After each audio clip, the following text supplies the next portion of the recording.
Muito bem. Eu vou falar a respeito do crescimento do mercado, primeiro olhando a parte histórica para poder entender movimentos e tendências e poder fazer inferições a respeito de 2020, 2021 e 2022. Depois entender o efeito da polarização no mercado brasileiro, saber quem está crescendo mais no mercado, as mudanças no modelo de negócio, mudanças nas empresas de software e aí terminamos com uma conclusão. Tudo bem? Então vamos lá. Olhando a parte de histórico e crescimento do mercado, eu vou começar olhando o mercado no que a gente chamava das épocas douradas do mercado de TI, né? Até 2009, o mercado de TI crescia 12,5%, independente do que acontecia com o PIB. A curva rosa mostra o crescimento do mercado de TI, a curva azul mostra o crescimento da economia ou do PIB. Então a gente olha que, independente do que estava acontecendo com a economia, TI estava indo muito bem, fruto dos grandes projetos que nós fizemos de automação de escritórios, automação de escolas, automação de bancos. Então crescemos ao longo desses anos 12%.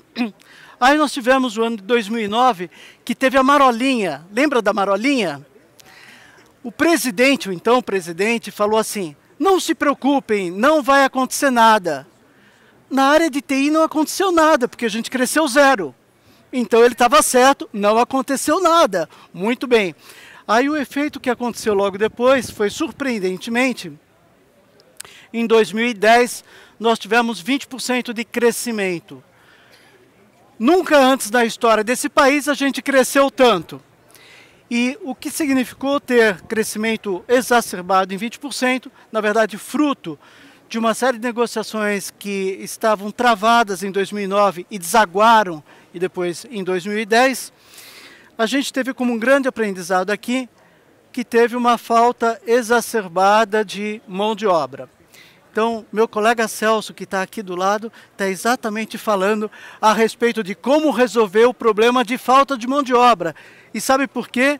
Porque a gente está sentindo o mesmo efeito agora de 2019 e 2020. Então eu trouxe essa parte histórica de 2009 para 2010 para a gente ver os aprendizados que nós tivemos.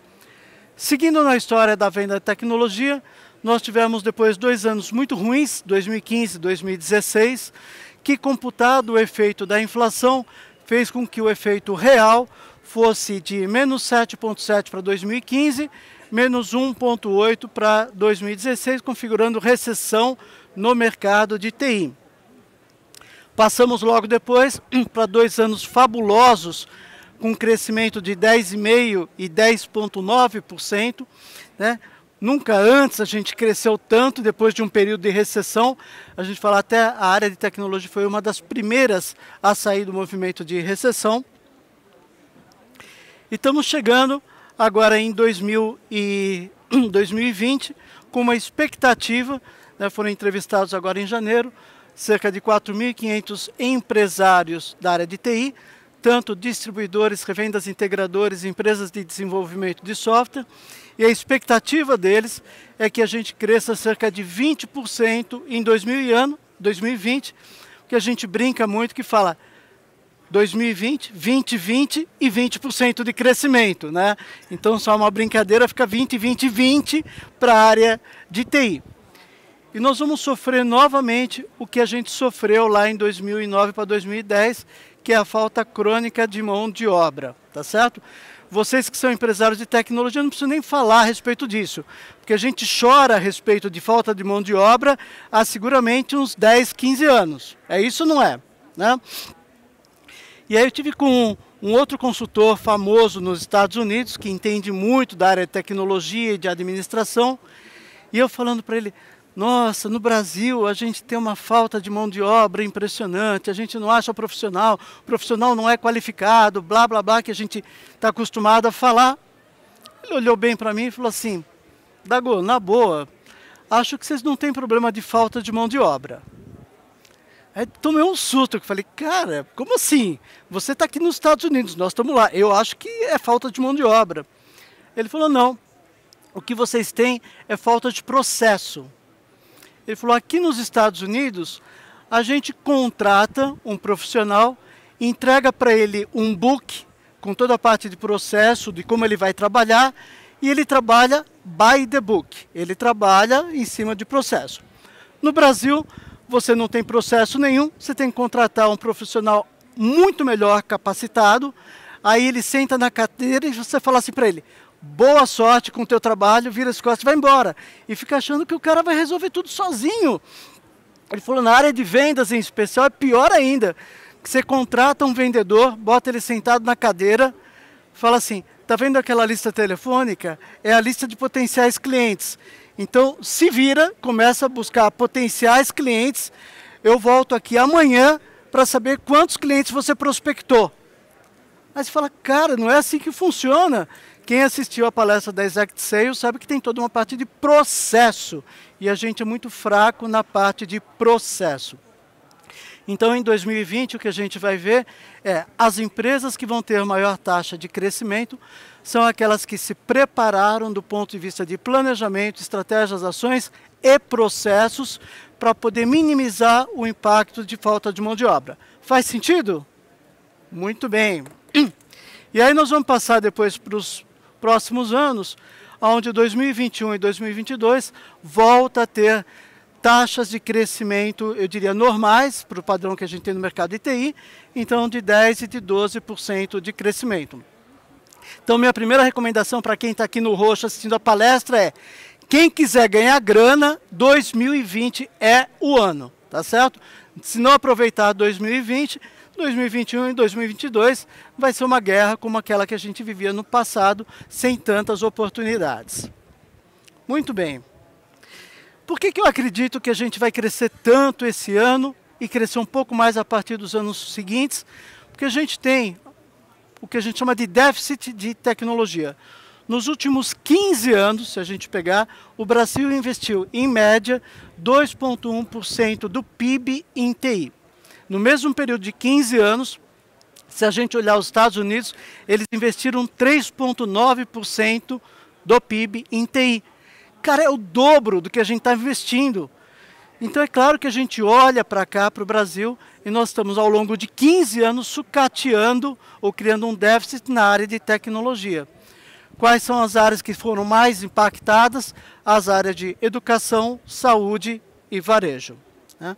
O que a gente espera que aconteça daqui para frente, segundo os empresários que nós entrevistamos, é um começo de recuperação desse déficit ou diminuição desse déficit em 2020, no final de 2020 para a educação, 2021 para a parte de saúde. Então você pega grandes distribuidores de tecnologia aqui no Brasil, estão criando células de venda de produtos e serviços de saúde. E na parte de varejo vai começar lá em 2022. A gente realmente está muito sucateado em comparação com os Estados Unidos e Europa, mas é uma área que ainda vai demorar um pouco mais pela frente. E aí vem a pergunta que todo mundo faz, inclusive hoje, né? E aí, efeito coronavírus, o que vai acontecer com isso? A gente tem que polir muito nossa bola de cristal, olhar muito para ela e falar, será que a gente tem resposta agora para isso, né? Eu passei a manhã inteira conversando com um monte de empresários aqui, cada um fala coisa diferente. Então tem gente que fala, hardware vai ser altamente impactado, porque os insumos básicos vêm da China, não está vindo da China, então está sendo impactado. Tem pessoas que falam, esse é um efeito que vai ser um efeito temporal, a hora que for normatizado esse suprimento da China, então quem não comprou vai comprar, o que vai fazer uma bolha de consumo no final do ano. Então essa bolha de consumo acaba ao longo do ano batendo uma coisa com a outra. E tem gente que fala muito da parte de software que está sendo impactado por conta de vista do exchange rate, da taxa do dólar. Então para quem paga produtos americanos ou quem consome produtos americanos, esse é um período que a conta ficou caríssima, né? Mas é uma coisa que também não tende a ser muito a longo prazo. Então, o efeito coronavírus, eu acho que a gente só vai ter uma resposta definitiva agora nos próximos 1 ou 2 meses pela frente. Eu diria agora enquanto analista de mercado, entendendo o mercado e falando com todos vocês que eu falei na parte da manhã, eu diria, a gente tem um problema muito pior que o coronavírus, que é o problema de falta de mão de obra. Então se concentra na mão de obra, se concentra em processo, se concentra em vender e deixa o coronavírus para depois. E nós temos um outro efeito que a gente analisa muito, que é a expectativa ou a mudança da expectativa do empresário à medida que o ano vai evoluindo.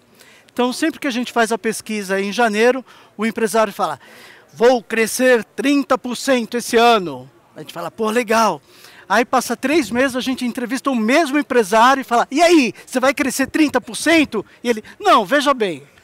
Aí você fala, puta, veja bem quanto? Ah, eu acho que uns 25, tá bom. Aí passa mais 3 meses e fala, e aí, 25? Ah, veja bem, não, 20, etc. Então, tipicamente, quando começa o ano, a gente começa com uma expectativa muito alta e termina com a expectativa baixa. O número que eu mostrei aqui para vocês de 20% é o número que a gente acredita que vai finalizar o ano já contabilizando a taxa de otimismo que a gente tirou da jogada, tá certo?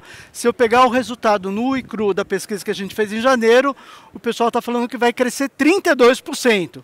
Aí você fala, opa, aí tem o otimismo do começo do ano, a gente coloca o fator de redução, deve bater 20% no final do ano. Novamente, o fator limitante é mão de obra. E aí tem o que a gente chama de efeito de polarização, que é super importante no mercado de tecnologia. O que é o efeito da polarização? Embora o mercado vai crescer 20%, isso não significa que todas as empresas vão crescer 20%, tá certo? Então eu queria que nesse momento você olhasse para a pessoa que está ao seu lado. Pode olhar, pode olhar. Isso, não pode piscar, porque senão fica estranho, tá certo?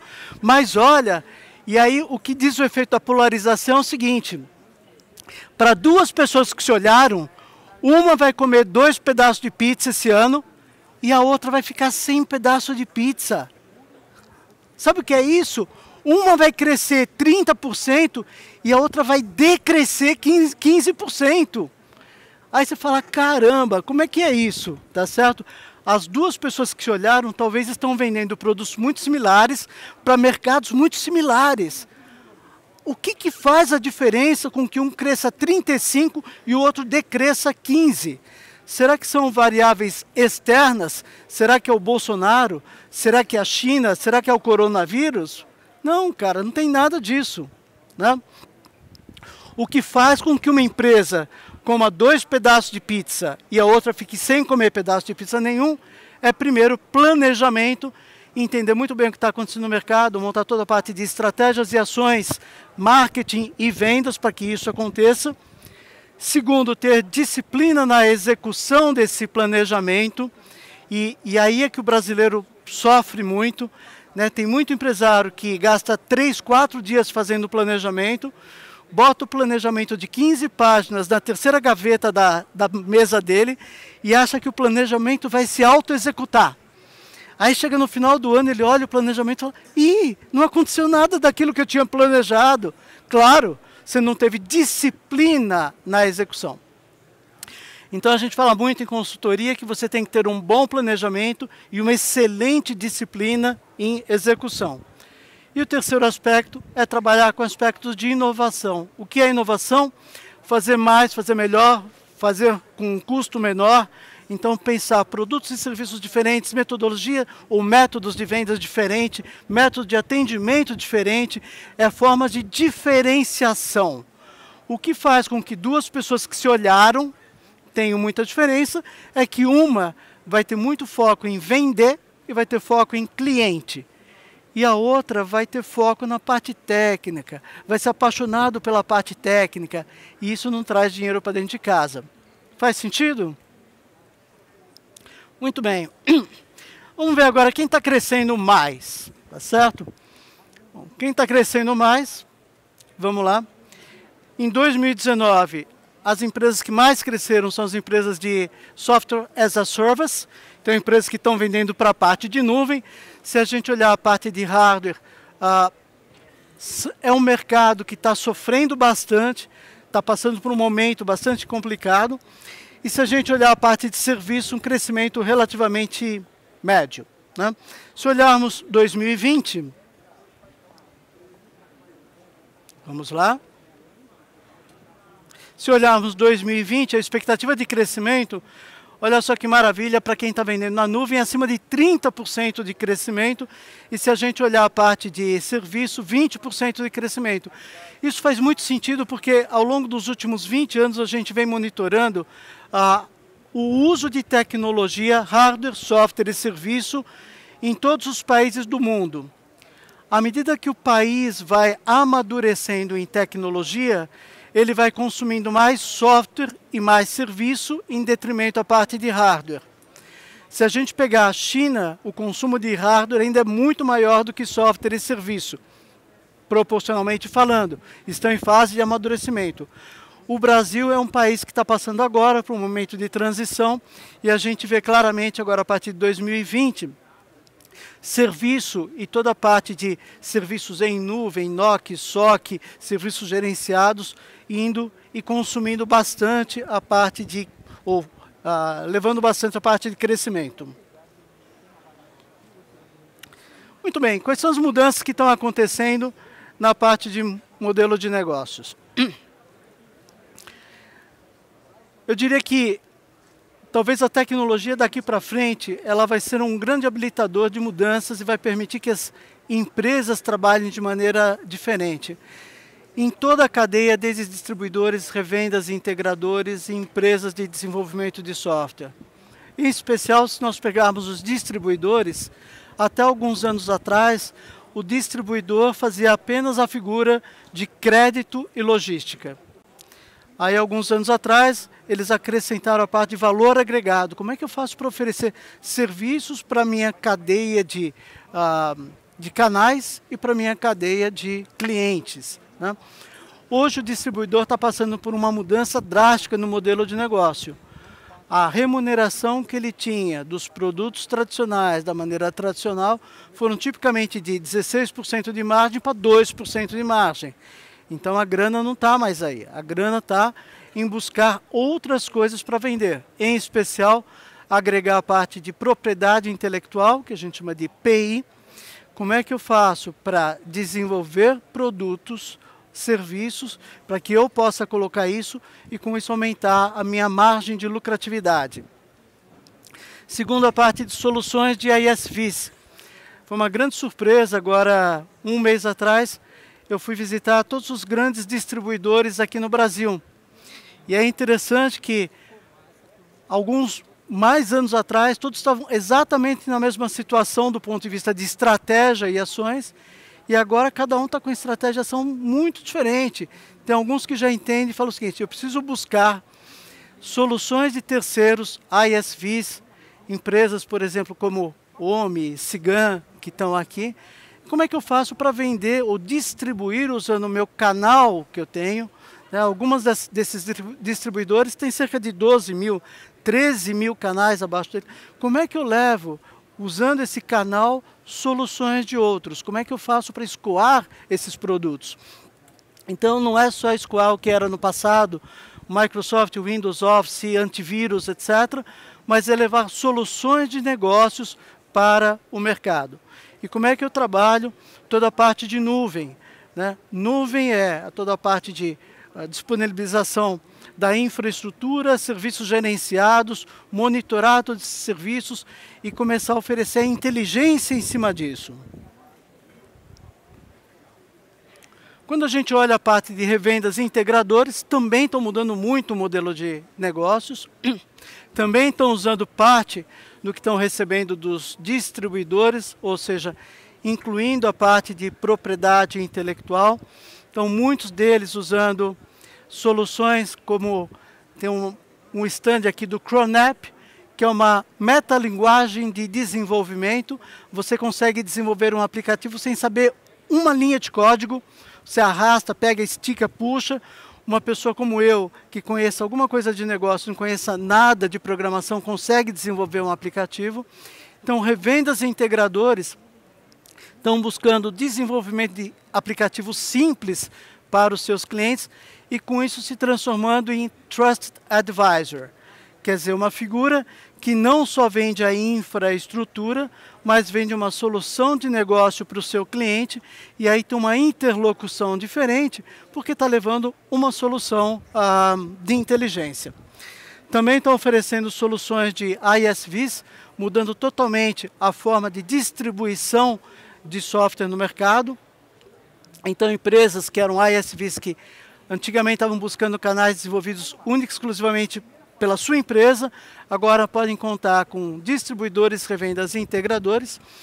E as revendas e integradores estão tendo que reaprender a vender tecnologia.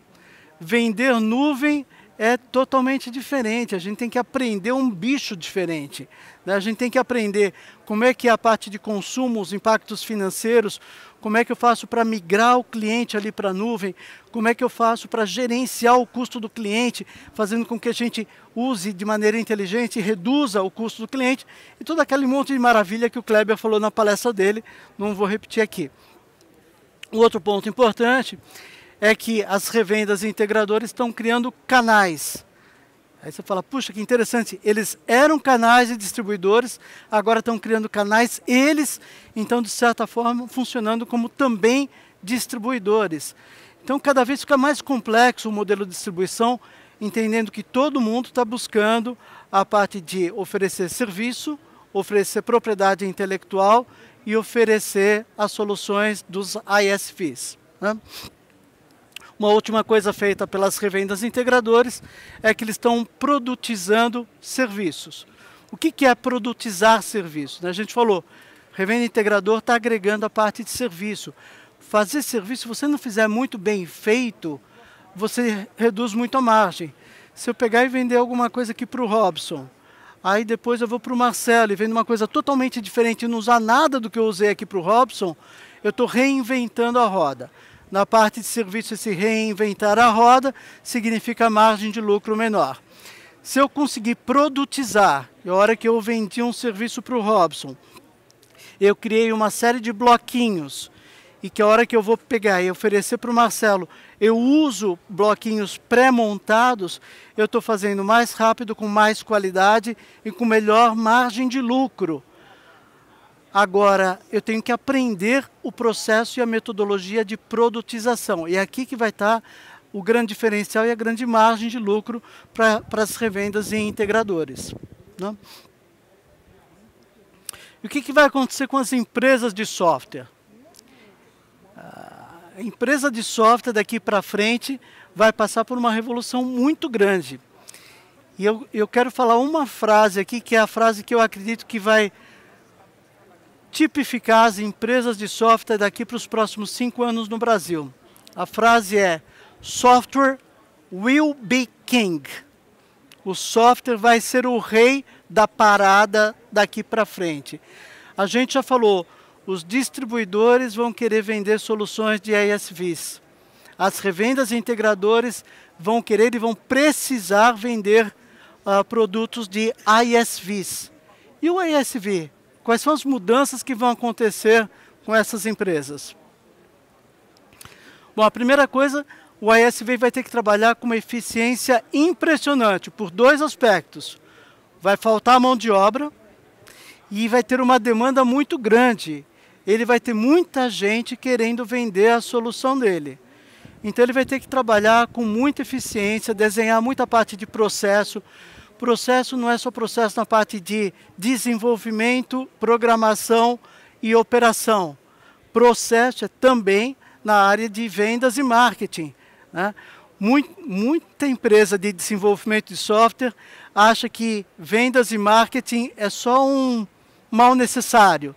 Não, a empresa tem um único objetivo na vida: vender. Então, o que é um mal necessário é o desenvolvimento do software. Tá certo? Você tem que vender. Então o foco tem que estar em vender e vender com muita eficiência. Adicionalmente, as empresas vão ter que trabalhar com RPA, a parte de robotização, para poder reduzir os custos e as dependências da mão de obra altamente qualificada e trabalhar com a parte de inteligência artificial para si mesmo, para aumentar a produtividade e para insumo para os seus clientes. Também as empresas de software estão abrindo os seus produtos e oferecendo o produto através de APIs. Então, muitas empresas que são aqui, empresas de ERP, vão não só vender o produto como vendem hoje, mas vão vender o produto fatiado, de tal maneira que o ISV possa usar a fatia do software que foi desenvolvido pela OMI, pela Cigam, pela WK, e não tenha que reinventar a roda. Aí você fala, pô, peraí. Então o programador vai ser um costurador, ele vai pegar e usar APIs de um, APIs de outro, e ele vai desenvolver de maneira mais rápida, com mais qualidade, desde que ele saiba onde estão essas APIs, desde que ele saiba consumir essas APIs, né? Então, isso é um mundo totalmente novo, é um desenvolvimento totalmente novo. Quem quiser ganhar muita margem de lucro, muito dinheiro, vai ter que, de um lado, abrir as APIs, do outro lado, consumir as APIs. E estamos demandando novos negócios, novos serviços que vão acontecer por decorrência dessas mudanças. Então, um deles que vai acontecer, na verdade já está acontecendo, é surgirem marketplaces de APIs. A gente falou, o programador tem que ir lá e começar a usar as APIs. Onde é que ele vai buscar essas APIs, né? Então, nos Estados Unidos já tem vários marketplaces. Aqui no Brasil, não por coincidência, a SkyOne está lançando nesse evento aqui o seu iPaaS, que é um marketplace de APIs. Também vamos ter um marketplace de APIs para o serviço financeiro. Então, olha só que legal, eu tenho um RP, uso uma API de serviço financeiro, que pode analisar a carteira de recebíveis do meu cliente e comprar a carteira de recebíveis. A API faz isso, então eu faço a integração disso. Então, de repente, a empresa de desenvolvimento de software vai ganhar uma série de serviços financeiros que ela pode agregar aos seus produtos. Obviamente, a gente está vendo um monte de empresas trabalhando na parte de data lakes, como fazer análise de informações. O que a gente mais tem é excesso de informações em todos os ERPs e sistemas que estão aí. Então, como é que a gente faz para analisar isso de maneira inteligente, usar a inteligência artificial para monitorar e oferecer para o cliente a melhor forma de gerenciar.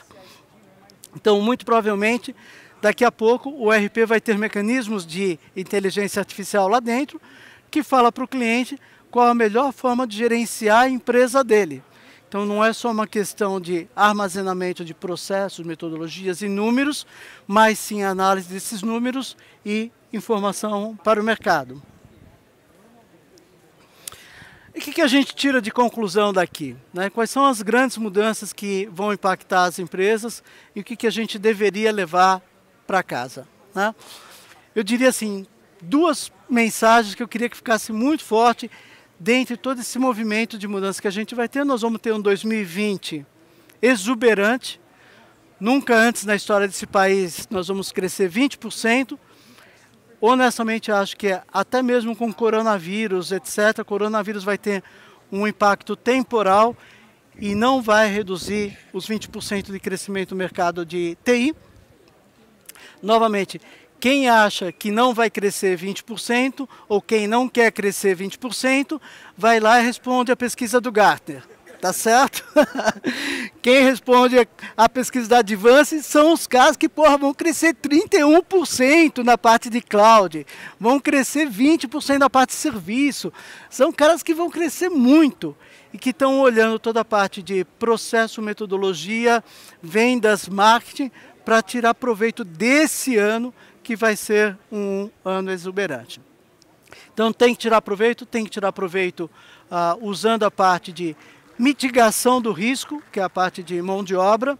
Então, novamente, meu colega aqui, amigo de anos de estrada, está falando exatamente de como minimizar os impactos da perda de mão de obra. E eu terminaria falando, software will be king.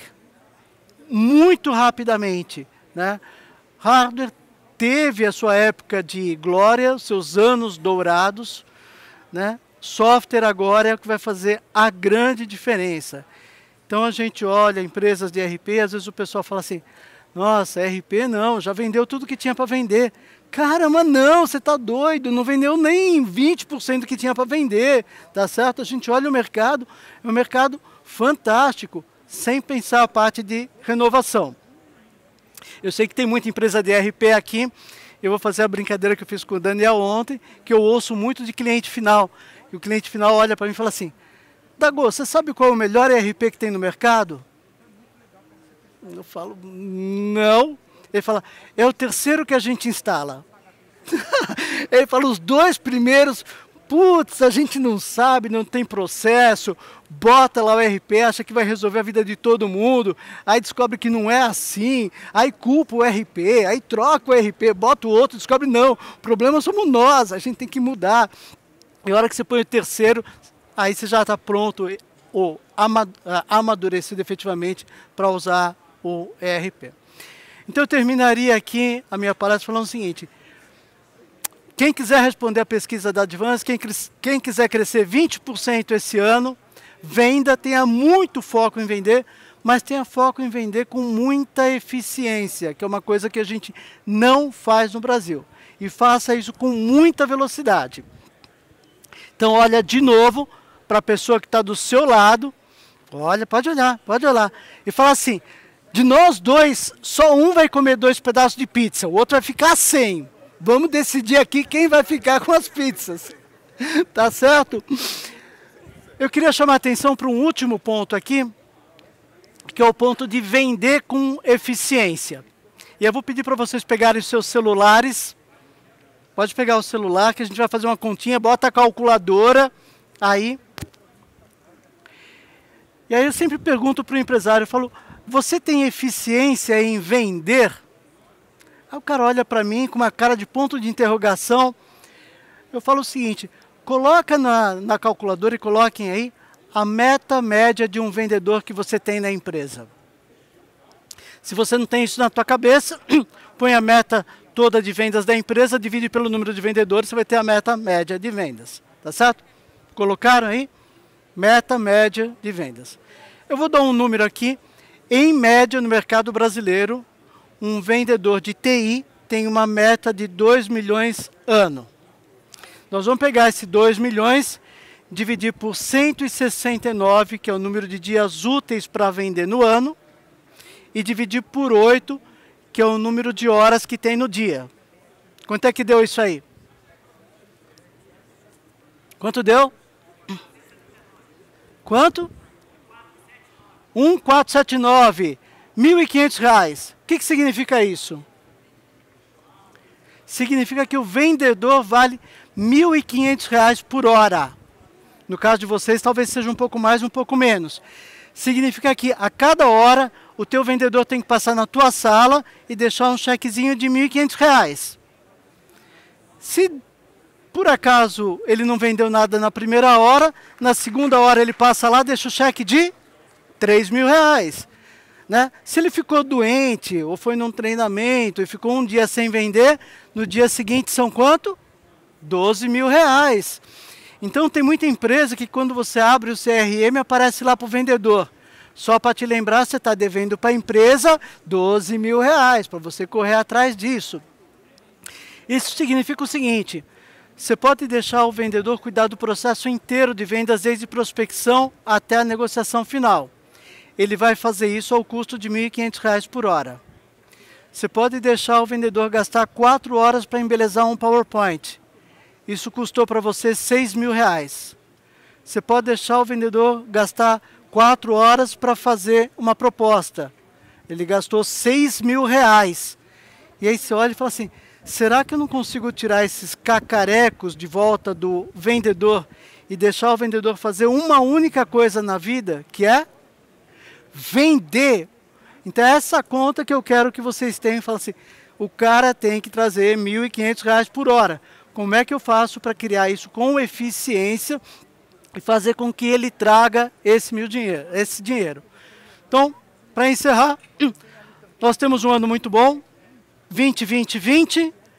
Nós temos aqui a oportunidade de trabalhar com muito processo, muita robotização, muita parte de produtização e minimizar o impacto de falta de mão de obra, que que ele não me ouça nisso, tá certo?